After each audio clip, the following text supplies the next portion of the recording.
Life in Christ is good. Christ loves you all. You are creation 13. I'm Ambassador Adam Starseed, and today I want to talk to you about Christ, because I kind of changed it up a little bit. Instead of saying 13 love, I'm going to start saying Christ is love.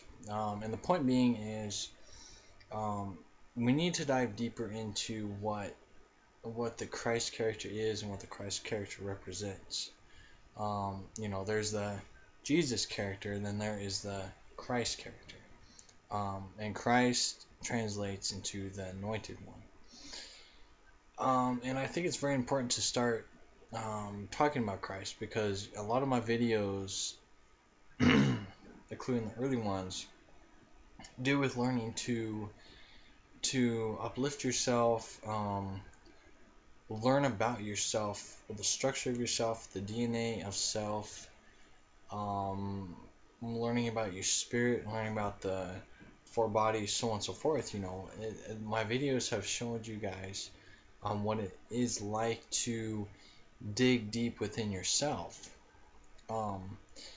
And when you go through all these transactions, you're going to realize that Christ is the Christ energy. Christ is there, not the Christ consciousness, but Christ is there.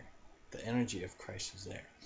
And that brings up a good question of Christ consciousness. Okay, Christ consciousness is a sellout way of getting you away from your spirit, from your soul, from what it represents, from what the Christ energy represents, because we're not expanding a collective mindset, because it's not being showed right now. And what I mean by that is there's still a lot of divining within. So if we are awakening the Christ consciousness, there would be a trend of an awakening trend to go to that energy, to go to that Christ energy within. And it's not the fact of uniting people as a whole, it's a fact of uniting yourself with Christ. And as you align yourself with Christ, you align yourself and balance yourself, it transforms the world based on your transformation. Not based on beliefs, not based on faith, but based on your own personal transformation. And that is really going to be something that you have to discover for yourself, because a lot of people are still focusing on all these books, all these faiths, and all these religions, so on and so forth.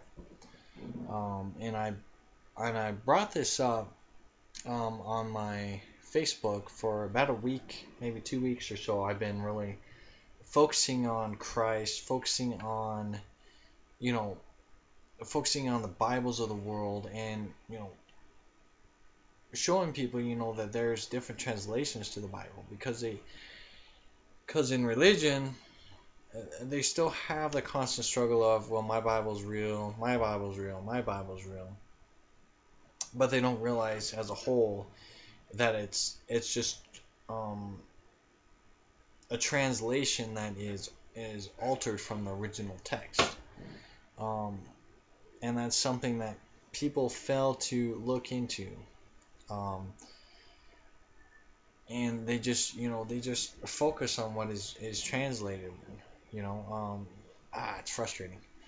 But you can look up, you can go online, and you can translate Hebrew Greek, the Hebrew, and translate it into what it actually means. Just like I said, God is plural in the Bibles, and people fail to look at that.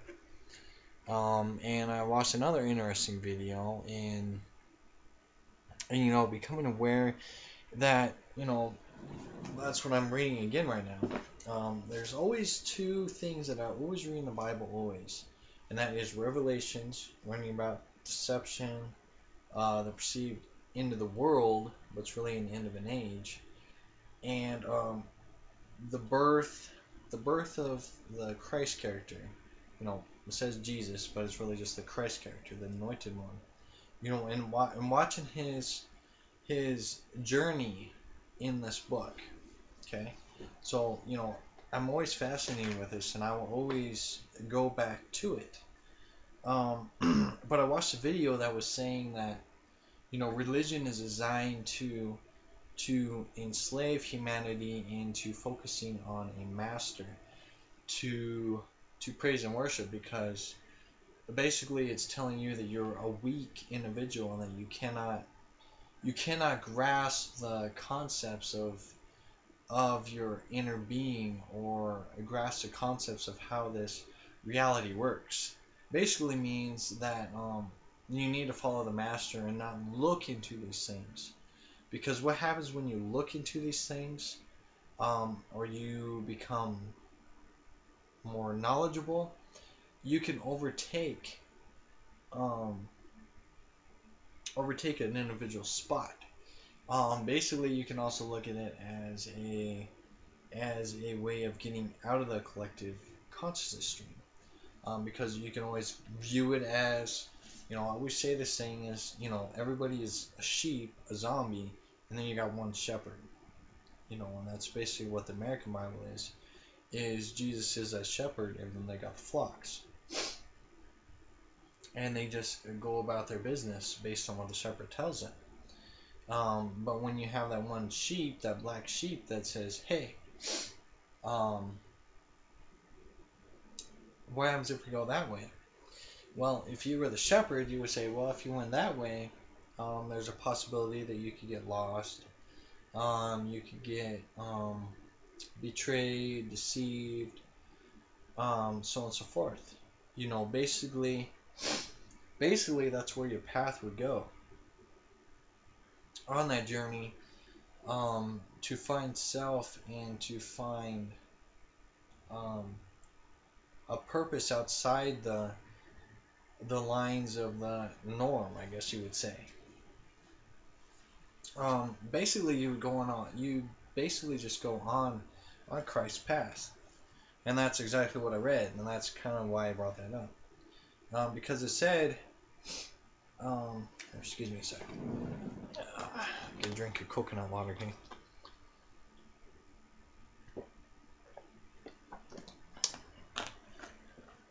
All right. So basically, it says, I know exactly how to read this, but I think it's Matthew 4, chapter 1, maybe. I'm not too sure. But anyways, it says the temptation of Jesus, but it's really the temptation of Christ, the anointed one. Then Christ was led by the Spirit into the desert to be tempted by the devil. And the devil basically, like I said, devil in reverse is lived. So it's everything reversed. So the reason why it says devil is because things are reversed. So the devil will persuade you into a reverse effect. So it's something to think about when you read devil, because you can also say Satan and so on and so forth. But I think devil's a good thing to represent, since it's reversed. Everything is in a reversed effect. And anyways, so then Christ was led by the Spirit onto the desert to be tempted by the devil. After fasting for 40 days and 40 nights, he was hungry. Then the tempter came to him and said, the devil came to him and said, if you are the son of the gods, authority, because it says God, but the gods, or the authority, tell these stones to become bread. Christ answered, it is written, man does not live on bread alone, but on every word that comes from the mouth of the gods.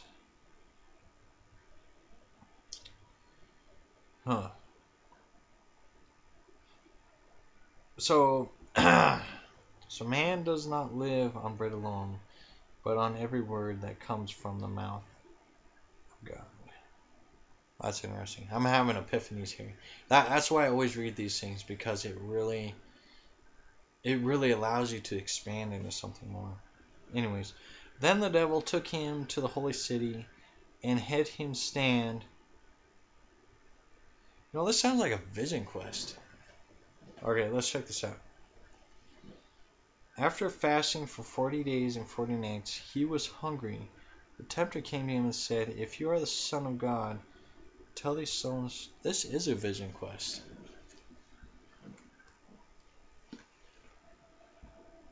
Alright, because you got to realize that in the Bible, God does meditate. Or God.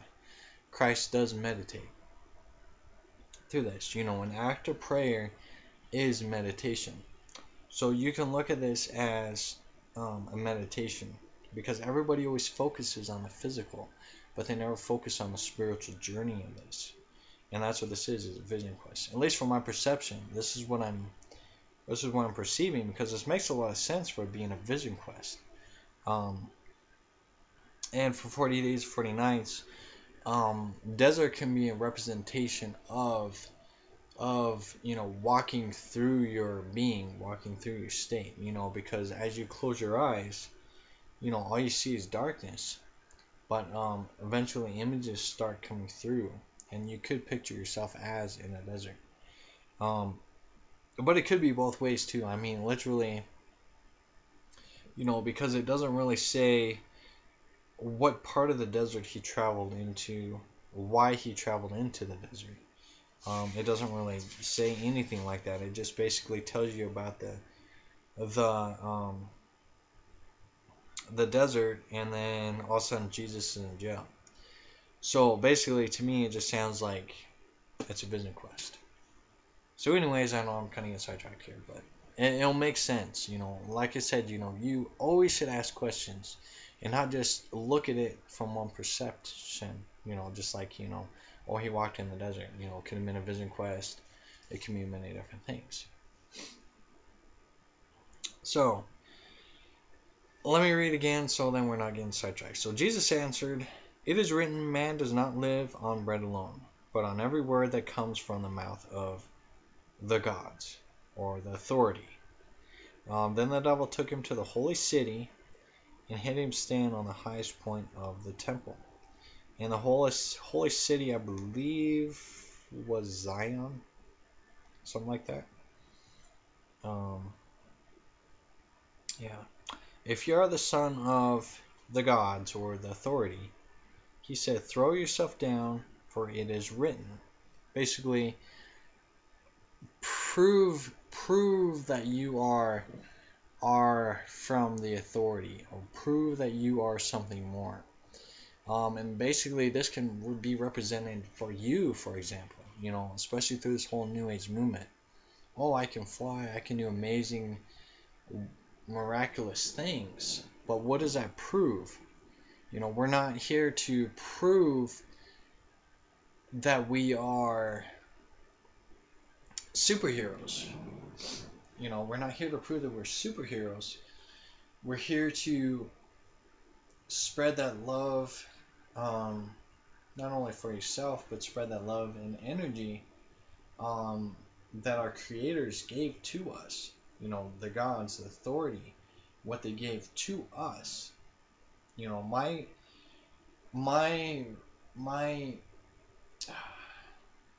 view of the universal God is an energy source.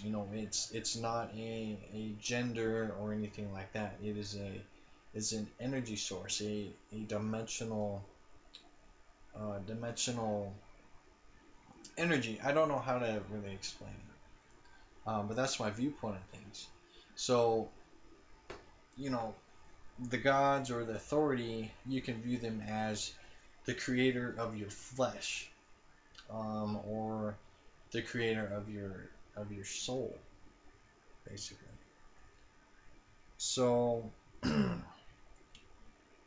so if you're the son of God, the gods, authority, he said, "Throw yourself down, for it is written." He will command, and for it is written, it says, "He will command his angels concerning you, and they will lift you up in their hands, so that you will not strike your foot against a stone. And like I said, this shows that Christ is trying to tell you not to take things literally or physically. It's strengthening of your soul to know that, even when you stumble, when you fall, or when you um, jump into a vehicle, basically in our modern time would be jumping into a vehicle. It's not literally that you're going to be saved, because you put your life on the line. So therefore, you need to pay the consequences for putting your life on the line. Trusting in how would you put that? Basically just making the right decisions. Not being so rational in your decisions, I guess you would say. And Christ answered him, "It is also written, do not put the Lord," which is the authority. Lord is authority. So do not put the authority, your gods, to the test. Okay? Do not put the authority, your gods, to the test. So basically, Christ says right here that even the devil, Satan, also is under the God's test. Don't test it. Um,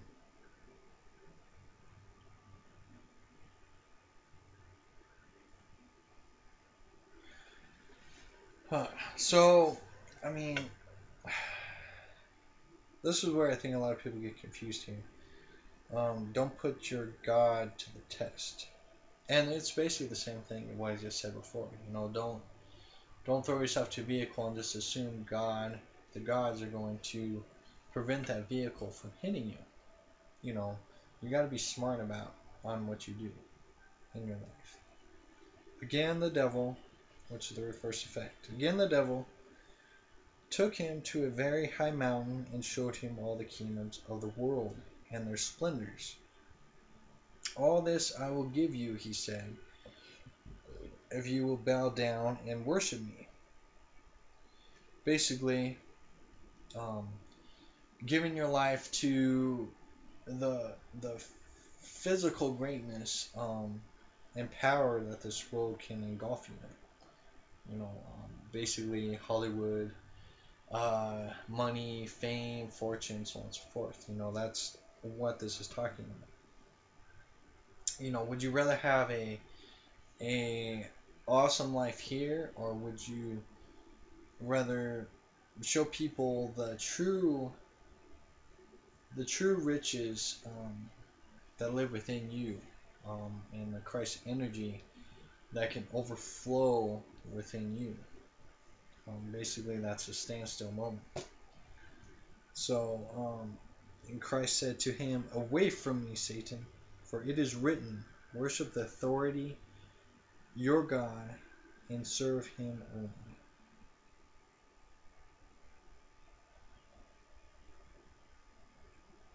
Worship the authority, your gods, and serve him only. Because like I said, God is plural, so it's the gods and the authority. And that's where it kind of goes back to,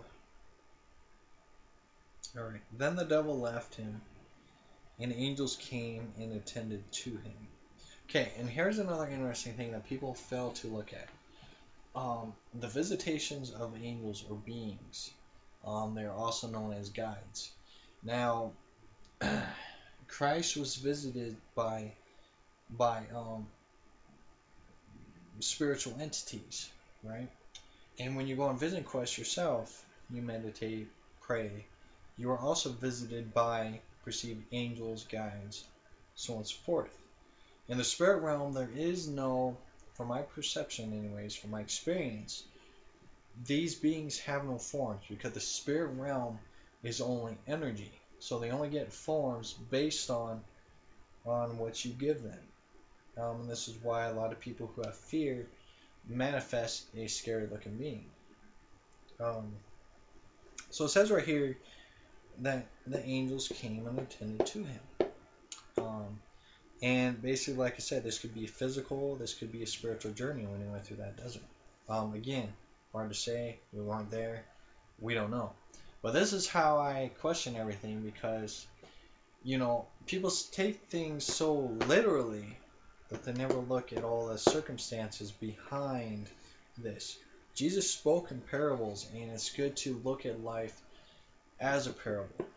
Ask questions based upon the parables of the Bible. And mainly, this Bible was created as that, at least from my perception.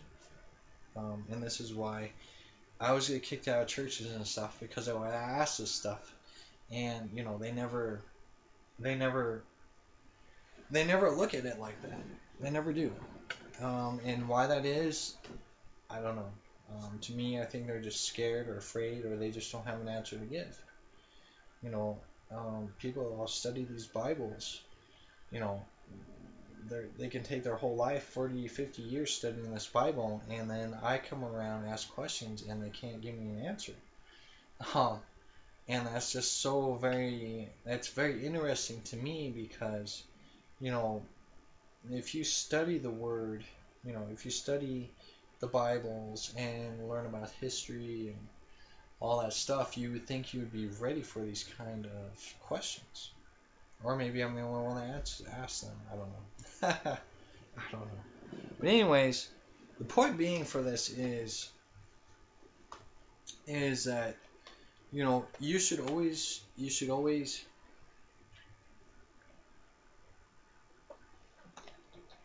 push the element for yourself, um, and walk that path of temptation to see if you will fall for it or not. Temptation is there to see and test. Are you going to give into these um, urges in your life? What they call sin, but these urges in your life, because we all have urges, and sometimes you have to experience those urges to realize that was never a good decision in the first place. Live and learn and grow. Now, if you keep giving into those urges, then you're just allowing the devil, the reverse effect, to keep you going into that repetitive state. You lose that Christ energy that flows within you, and you start just dwelling on your physical instincts. And maybe that's kind of what this means, is when people take the Bible as a physical standpoint, it allows you to realize, that their life is going to be lived in more of a physical existence. Now, if you look at the Bible as an internal standpoint, in terms of repairing yourself within, looking within yourself, um, looking at how your body and your being works, and then over analyzing your experience in life, um, as you go through, questioning and observing things. It's just based on how you view life. And I think that's very important to look at. What stepping stone are you on, physical or spiritual? Because if you look within, you are within your spiritual being. Physical being is the devil's way of existence. I hope that makes sense. Like I said, devil in reverse. So, devil means lived, so you're living in the physical reality. And then I guess you could call the devil, when you're in the spiritual aspect of self, it would be the devil, because you're looking within, so everything is a reverse effect of the physical. So again, hopefully that makes sense. That's just my perception of things.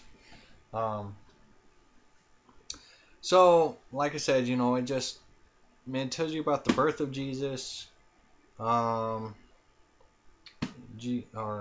Christ, Christ's baptism, Christ's journey, which to me I think could be a combination of both. He went out to the desert, and then he went to meditate, and so on and so forth. Either way, it can be both. And then it talks about on how Christ began to um, tell the world his perception of things. Basically, Christ was there to help people get out of their physical way of being. Everybody's so focused on views and gods and so many different things. I've been studying more about the Middle East, and there was a lot of worshiping over there. And that brings another example is um, color was a major thing there, and I had no idea. I don't want to get off track here a little bit, but I had no idea that copper colored people. Now that to me, it's black people, but they're not black colored. It's copper colored. So dark copper colored people live there, and majority of the Middle East is covered with copper people. And I found this very fascinating, and it really turned the stage of what this Bible is, and why the Romans and the Greeks were fighting over the Middle East so much. It was a conflict of um, of the gods, but also a conflict of color. And I find it very fascinating, and why this never gets brought up, I have no idea. So I'm gonna do a lot more research on it, but I found an awesome video that someone made about it. It was made over a year ago, and it's only gotten 2,000 views, which astonishes me because that just makes me realize that people don't look at this. Um, and and the point being is, a lot of people go to Israel and Jerusalem, and the Roman Empire conquered Jerusalem and Israel. That's why there's a lot of white Jewish people over there. The white people, because they dominated that and kicked out the copper people. That's something you gotta do research on. It's very, very interesting. And this will make the Christ character a copper colored being. That's something you gotta do research on, but it's very fascinating. Very, it really is. So, let's see here.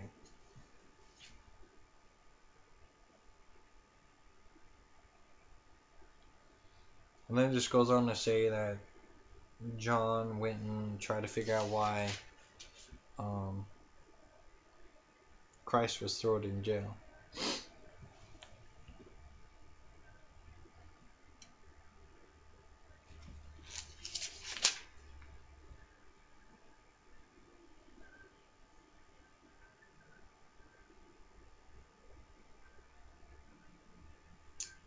So it says something about the prophet Isaiah. Um, yeah. So anyways, the point being is, I lost my train of thought now. I always love making videos because they always turn into something more. But the point being is, it's very important to learn about the Christ energy and focus on that Christ energy, because you require that Christ energy within you. You need that. You need that Christ energy. You need to get that energy within you, to activate that within you. Because without that Christ energy, crystal energy, and the New Age movement, um, crystal Christ energy, um, it's really hard to get that connection back to the universal God. And the reason why I say universal God is because it specifies that it's the God of that created everything. Because in this world, there are many gods. So when you say God, you have to specify what God. Like I said, man made this book, and while there is a lot of truth in it, there is also a lot of false in it as well, based on translations. Because as a whole, you have to look at everything as a whole. You do. There's just no questions about that, unless you just want to just constantly be a sheep that just believes everything that they're told. That's basically how I view it. So anyways, I'll probably go ahead and end this video because I'm going to be talking about Christ a lot more. So I think that's why I end it good. So, anyways, yeah. So learn about Christ's energy. Um, read the American Bibles if you have to learn more about Christ. Um, and just look into Christ more, and not the New Age Christ or the oh Christ did this, Christ did that. You know, just try to look at how how the Bible represents the Christ character, and then start interpreting what is being said. Like I said, everything is parables. So start questioning and observing things as a parable view. That's how I discovered Christ. I was born in a Christian home, so this was always around. I had supernatural experiences since I was a little kid, since I can remember. Um, Basically, I think since I was 2, yeah, because my sister was born, and as soon as my sister came home from the hospital, that's when I remember everything. So I had supernatural experiences after that. Um, from demons to angels, um, visions, vision quests.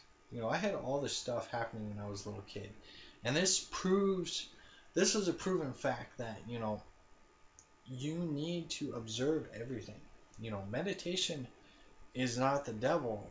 Meditation is prayer, and vision quests are part of that existence. I was a little child. I was never taught any of this stuff. It just all came naturally to me.